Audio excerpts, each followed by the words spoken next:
So I'm trying to ask the ref a question on why did he eject one of my players, and he would not talk to me. So when he didn't give me an answer, I blew off the gasket. I'm pissed off at this point. Oh, and now my I'm calling. God. You see, right now I'm calling for the director of the tournament. ESPN basketball analyst and former NBA big man Kendrick Perkins. Because he tried to kick me out the gym, and I'm holding up the game right now. Look at him standing over there in the corner. The game. 5'6" with them 17 shoes he had on. I was so hot yesterday. So he tried to kick me out the game.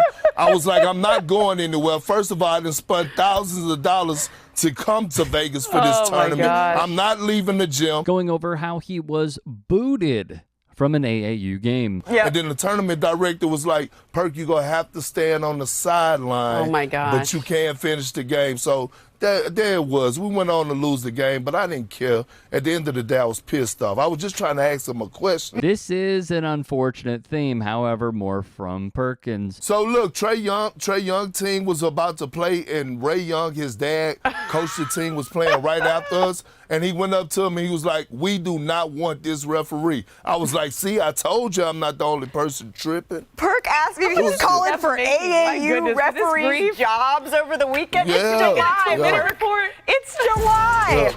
This Look at him. I'm trying to ask him a question. Like Watch a mall this. cop. Look, he got an attitude. He got an attitude. Look, he ignoring me.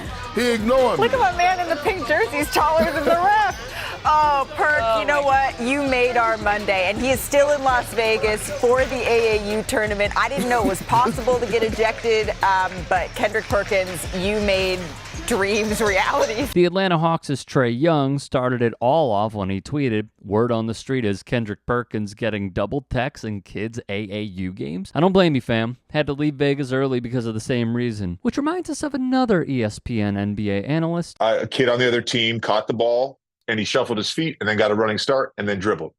And one of my kids had just been called for a travel, which I didn't think was a travel, like by the rule book. I didn't think it was a travel.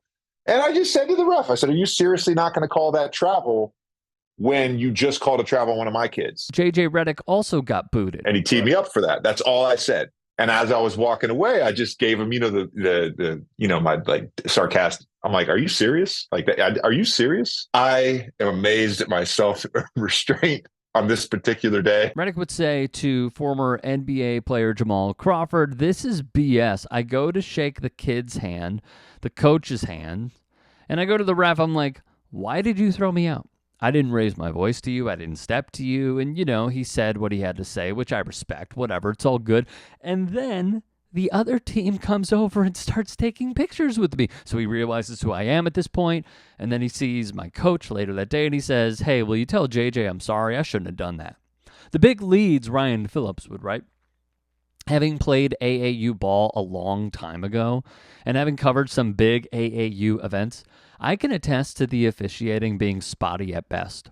But these are off-season club team tournaments. The stakes are incredibly low for most of the people involved. Unless you're a high-level recruit attempting to get noticed, the tournaments had a distinct summer camp feel, more fun than stress. The officiating almost always reflects that.